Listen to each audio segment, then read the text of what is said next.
नमस्कार दोस्तों, स्वागत है आप सभी का आपके अपने YouTube चैनल अभ्यास मंत्रा पर। दोस्तों, यूपी टेट प्राइमरी लेवल का हो या जूनियर लेवल का हो, संस्कृत की एक बेहतरीन और धमाकेदार सीरीज चल रही है हमारे चैनल अभ्यास मंत्रा पर। और आज क्लास 9 में हम लोग चर्चा करने वाले हैं वर्ण प्रयत्न, जिसमें घोष, अघोष, अल्प प्राण और महाप्राण के बारे में हम लोग विस्तार से जानेंगे और ट्रिक्स के साथ जानेंगे। दोस्तों, इस वीडियो से कम 2 नंबर का या 3 नंबर का भी आ सकता है आपके पेपर्स में, तो वीडियो को पूरा देखिएगा और चैनल पर नए हैं तो चैनल को सब्सक्राइब भी कर लीजिए। चलिए दोस्तों, शुरू करते हैं आज की क्लास को। देखिए दोस्तों, सबसे पहले हम जानेंगे कि प्रयत्न होते क्या है।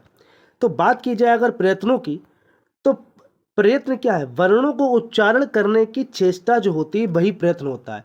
अब चेष्टा का मतलब है कोशिश। जैसे कि अगर आपको आ बोलना है या कोई भी वर्ण बोलना है तो पहले आप मुख खोलेंगे, फिर स्वर यंत्रियाँ कंपन करेंगी, उसके बाद मुख से बाहर हवा निकलेगी। तो ये सब जो भी चीज़ किसी वर्ण के उच्चारण करने में हो रही है, यही पूरी चेष्टा प्रयत्न कहलाती है। अब प्रयत्न लिखा हुआ है सूत्र, यत्नो द्विधा आभ्यंतरो बाह्यश्च। यत्नों का मतलब प्रयत्न, द्विधा का मतलब 2, आभ्यंतरो बाह्यश्च, यानी कि प्रयत्न 2 प्रकार का होता है, एक आभ्यंतर प्रयत्न और एक बाह्य प्रयत्न। ठीक है दोस्तों, तो ये बात आप याद रखिएगा। अब सबसे पहले हम लोग पढ़ेंगे आभ्यंतर प्रयत्न के बारे में। अब आभ्यंतर प्रयत्न का मतलब क्या है? देखिए, आभ्यंतर का मतलब है अंदर। तो किसी भी वर्ण को जब हम लोग उच्चारण करते हैं तो मुख के अंदर जो भी चेष्टा, यानी मुख के अंदर जो भी कोशिश की जाती है, उसको ही आभ्यंतर प्रयत्न बोला जाता है। परिभाषा आपके लिए बहुत ज़्यादा इंपॉर्टेंट नहीं है, इंपॉर्टेंट तो वो है जो आप आगे पढ़ने वाले हैं। तो आभ्यंतर का मतलब होता है अंदर, तो मुख के अंदर जो चेष्टा की जाती है वो आभ्यंतर प्रयत्न होती है। अब आभ्यंतर प्रयत्न 5 प्रकार का होता है, ये आपके लिए इंपॉर्टेंट है, इसको याद रखिएगा कि आभ्यंतर प्रयत्न कितने प्रकार का होता है। तो 5 प्रकार का होता है। कौन कौन से? विवृत, स्पृष्ट, ईषत स्पृष्ट, ईषत विवृत और संवृत। ये पांचों के नाम और 5 प्रकार आभ्यंतर प्रयत्न होते हैं, ये आपको याद होना ही चाहिए। अब हम लोग एक एक करके प्रयत्नों को समझेंगे। देखिए दोस्तों, सबसे पहले विवृत प्रयत्न। तो यहाँ पर एक सूत्र लिखा हुआ है, विवृतम स्वराणाम। तो आप समझ गए होंगे कि विवृतम स्वराणाम का मतलब है कि सारे ही स्वर, संस्कृत में कितने स्वर हैं? 9 स्वर हैं। और संस्कृत में स्वरों को क्या कहा जाता है? अच, क्योंकि अच प्रत्याहार में सारे स्वर आते हैं। तो जितने भी स्वर हैं उन सभी स्वरों का प्रयत्न विवृत होता है, ये याद रखिएगा। अब हो सकता है कभी क्या करे पेपर में कि विवृतम लिख दे और विवृतम के आगे रिक्त स्थान कर दे, अब आपको भरना हो। तो अगर आपको याद रहेगा कि विवृत प्रयत्न स्वरों का होता है तो आप स्वराणाम भर लेंगे, उसमें तो कोई दिक्कत नहीं आएगी। तो याद रखिएगा कि सारे स्वरों का जो प्रयत्न होता है वो विवृत होता है। ठीक, आगे अब बात करेंगे स्पृष्ट की। देखिए दोस्तों, बहुत ही सरल है। स्पृष्ट किससे बना है? स्पर्श से। और स्पर्श का मतलब क्या होता है? छूना। तो स्पृष्ट का मतलब होता है छुआ हुआ। तो जितने भी स्पर्श व्यंजन है, स्पर्श व्यंजन, उन्हीं का स्पृष्ट प्रयत्न होता है। इसीलिए लिखा भी हुआ है स्पृष्टम प्रयत्नम स्पर्शा नाम। तो जितने भी स्पर्श व्यंजन है उनका प्रयत्न क्या होगा? स्पृष्ट। ये तो दोनों शब्द एक ही जैसे हैं, स्पर्श और स्पृष्ट। तो स्पर्श व्यंजन कितने हैं? 25 हैं, जिसमें कि 5 वर्ग आते हैं, क वर्ग, च वर्ग, ट वर्ग, त वर्ग और पा वर्ग। तो इन सभी व्यंजनों का जो प्रयत्न होगा, आभ्यंतर प्रयत्न, वो क्या होगा? स्पृष्ट होगा। आगे ईषत स्पृष्ट। अब देखिए, 5 वर्गों के 25 वर्ण तो ऊपर स्पृष्ट में आ गए, तो नीचे अब क्या बचे हैं? यावर वाला बचे हैं, यानी अंतस्थ वर्ण बचे हैं, तो वो कहाँ आ जाएंगे? ईषत स्पृष्ट में आ जाएंगे। उसके बाद नीचे क्या बचे हैं? शाशा बचे हैं, ऊष्म वर्ण, तो वो कहाँ आ जाएंगे? ईषत विवृत में आ जाएंगे। इसीलिए मैंने इनको क्रम से लिखा है, और आप भी हो सके तो क्रम से ही इनको याद करिएगा। सबसे पहले वर्णमाला में स्वर आते हैं तो स्वर विवृत में आ गए, उसके बाद स्पर्श व्यंजन आते हैं वो स्पृष्ट में आ जाएंगे, उसके बाद अंतस्थ व्यंजन आते हैं वो ईषत स्पृष्ट में आ जाएंगे, और उसके बाद ऊष्म व्यंजन आते हैं तो वो ईषत विवृत में आ जाएंगे। अब यहाँ पर एक बात और भी याद रखिएगा कि जो अंतस्थ वर्ण होते हैं उनको यण कहा जाता है, क्योंकि यण प्रत्याहार में अंतस्थ व्यंजन आते हैं। तो अगर आपसे कभी ऐसा पूछ दे कि यण प्रत्याहार में सम्मिलित वर्णों का प्रयत्न है, तो इसका मतलब आपसे अंतस्थ वर्णों का प्रयत्न पूछ रहा है, तो ईषत स्पृष्ट हो जाएगा। इसी तरीके से ऊष्म वर्णों को शल कहा जाता है, क्योंकि शल प्रत्याहार में ऊष्म वर्ण आते हैं। तो अगर आपसे ये पूछ दे कि शल प्रत्याहार में सम्मिलित वर्णों का प्रयत्न, तो ईषत विवृत हो जाएगा। तो क्रम से अगर आप याद रखेंगे तो आपको कोई दिक्कत ही नहीं होगी।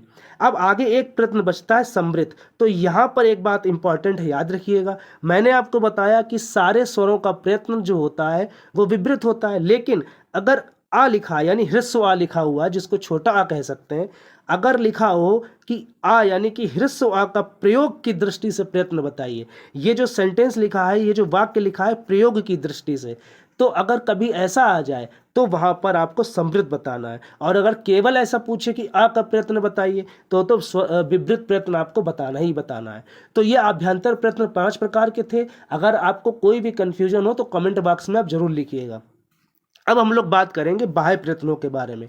देखिए दोस्तों, जिस तरीके से आभ्यंतर प्रयत्न की परिभाषा थी कि मुख के अंदर की जाने वाली चेष्टा, उसी तरीके से बाह्य प्रयत्न का मतलब जब वर्ण मुख से बाहर निकलते हैं तो उस समय जो भी चेष्टा होती है वो हमारा बाह्य प्रयत्न कहलाती। फिर से हम बता दें कि परिभाषा आपके लिए बहुत इंपॉर्टेंट नहीं है, आपके लिए इंपॉर्टेंट है उनके प्रकार, उनके प्रकारों में कौन कौन से वर्ण आते हैं। तो आभ्यंतर प्रयत्न 5 प्रकार का होता है, लेकिन बाह्य प्रयत्न कितने प्रकार का होता है? 11 प्रकार का होता है। अब ये 11 नाम कैसे याद होंगे? तो बहुत ही सरल तरीका, 7 बार आपको जल्दी जल्दी पढ़ लेना है, आपको याद हो जाएगा। विवार, संवार, श्वास, नाद, घोष, अघोष, अल्पप्राण, महाप्राण, उदात्त, अनुदात्त और स्वरित। ये आपको 7 बार पढ़ने, आपको याद हो जाएंगे। दूसरी बात, एक बात याद रखिए जो बहुत इंपॉर्टेंट है। देखिए दोस्तों, विवार और संवार एक दूसरे के उल्टे होते हैं, श्वास और नाद एक दूसरे के उल्टे हैं, घोष और अघोष एक दूसरे के उल्टे हैं, अल्प प्राण और महाप्राण एक दूसरे के उल्टे हैं। ये जो उदात्त, अनुदात्त और स्वरित लिखे हैं, ये आपको नहीं पढ़ने। टेट के पेपर में इनसे क्वेश्चन नहीं आएगा, कभी नहीं आएगा, ये मैं कहता हूँ, आप विश्वास रखिए। तो आपको कुल मिला के नाम तो 11 याद होने चाहिए, लेकिन आपको प्रयत्न जो है वो 8 ही पढ़ने हैं। तो एक बात और याद रखिए कि विवार और संवार एक दूसरे के उल्टे हैं, श्वास और नाद एक दूसरे के उल्टे हैं, घोष और अघोष और अल्प प्राण और महाप्राण। इसका मतलब क्या है? इसका मतलब ये है कि जैसे कि कोई वर्ण है, मान लीजिए कोई क वर्ण है, तो वो या तो विवार में आएगा या संवार में आएगा, दोनों में नहीं आ सकता, क्योंकि दोनों एक दूसरे के विलोम है। इसी तरीके से श्वास और नाद में किसी एक में ही का आएगा, घोष और अघोष किसी एक में आएगा, अल्प प्राण और महाप्राण किसी एक में आ सकता है, और इनकी तो बात उदात्त, अनुदात्त, स्वरित की करनी ही नहीं है। ठीक है दोस्तों, तो ये बात याद रखिएगा। अब इनको हम जानेंगे किस प्रयत्न में कौन से वर्ण आते हैं और ट्रिक के साथ। देखिए दोस्तों, पहला विवार, श्वास, अघोष। देखिए 8 प्रयत्न आपको पढ़ने हैं, याद रखिएगा। विवार, श्वास और अघोष आपको याद करना है। ये जो संवार, नाद, घोष में मैंने लिखा है मत याद करो, यही इसकी ट्रिक है। मतलब ये आपको याद ही नहीं करना, इसके बारे में कुछ आपको सोचना ही नहीं, आपको केवल विवार, श्वास और अघोष याद करने हैं। ठीक है दोस्तों, ये याद रखिएगा कि विवार, श्वास और अघोष संग संग चलते हैं, और बस यही याद करने। अब इसकी ट्रिक क्या है? 12 3 सा। 12 का मतलब क्या? 1 और 2, यानी कि वर्गों के प्रथम और द्वितीय वर्ण जो होते हैं वो आते हैं इसमें। अब वर्ग कितने हैं? 5 है। तो यानी कि कौन कौन से वर्ण आएंगे? तो देखिए, का वर्ग का काखा आ जाएगा, चा वर्ग का चाछा आ जाएगा, जा वर्ग का जाझा आ जाएगा, वो टा वर्ग का टाठा आ जाएगा, ता वर्ग का ताथा हो जाएगा, और पा वर्ग के पाफा। तो पहला दूसरा हो गया। और 3 सा का क्या मतलब है? तो 3 सा का मतलब है, सा 3 तरीके के होते हैं ना, शा, सा और सा, तो वो 3 सा। तो यानी कि 10 वर्ण ऊपर वाले और 3, यानी कि टोटल 13 वर्ण जो हैं वो हमारे विवार, श्वास और अघोष में आते हैं। 12 मतलब पहला दूसरा, और 3 सा मतलब कि तीनों प्रकार के सा। अब आपने पढ़ रखा है कि विवार का उल्टा संवार है, श्वास का उल्टा नाद है, अघोष का उल्टा घोष है। तो अगर आपने ये पढ़ रखा है तो इसका मतलब जो वर्ण इसमें नहीं है विवार, श्वास, अघोष में, वही संवार, नाद, घोष में आते हैं। तो ये तो आपको याद ही नहीं करना। तो संवार, नाद, घोष आपको नहीं याद करना है, आपको केवल ऊपर याद रखना है विवार, श्वास और अघोष, 12 और 3 सा। ठीक है दोस्तों, अब आगे इसी प्रकार से अल्प प्राण और महाप्राण में। अल्प प्राण की ट्रिक है 135 यण, महाप्राण आपको याद ही नहीं करना, क्योंकि जो वर्ण अल्प प्राण में होगा वो फिर महाप्राण में नहीं होगा। अब यहाँ पर 135 यण का क्या मतलब है? 1 3 5 का मतलब वही कि वर्गों के पहले, तीसरे और पांचवें वर्ण, आपको 135 याद रखना है। तो पहला मतलब 5 वर्ग हैं, तो हर वर्ग के पहले, तीसरे, पांचवें वर्ण। और यण का मतलब क्या है? तो अभी मैंने आपको पीछे बताया था कि यण एक प्रत्याहार होता है जिसमें अंतस्थ व्यंजन यानी कि 11 अलावा 4 वर्ण आते हैं। तो वर्गों के पहले, तीसरे, पांचवें वर्ण और 11 अलावा ये अल्प प्राण में आते हैं। अब जो अल्प प्राण में आ गए, जो बचे हुए हैं वो महाप्राण में आ जाएंगे। तो महाप्राण आपको याद ही नहीं करना, तो आपको केवल 2 ही याद करने, एक तो अघोष यानी कि विवार, श्वास, अघोष, और एक अल्प प्राण। वर्ण का याद रखिए, जो मैं कह रहा हूं बहुत ध्यान से सुनिएगा, कि कोई भी वर्ण हो उसका बाह्य प्रयत्न अधिकतम 4 ही हो सकते हैं। 3 या तो इस वाले ऊपर वाले ग्रुप में से होगा विवार, श्वास, अघोष, या फिर नीचे वाले ग्रुप में से होगा संवार, नाद, घोष। तो 3 तो इनमें से हो जाएंगे, और एक अल्प प्राण या महाप्राण में से एक होगा। तो ये बात थी आपको बतानी बहुत ज़रूरी कि किसी भी वर्ण का अधिकतम जो बाह्य प्रयत्न है वो 4 प्रकार का ही हो सकता है। दोस्तों किसी भी प्रकार की अगर आपको कन्फ्यूजन लग रही हो या किसी भी प्रकार का कोई प्रश्न हो तो कमेंट बॉक्स में ज़रूर लिखिएगा, अगले वीडियो में उसका निस्तारण ज़रूर किया जाएगा।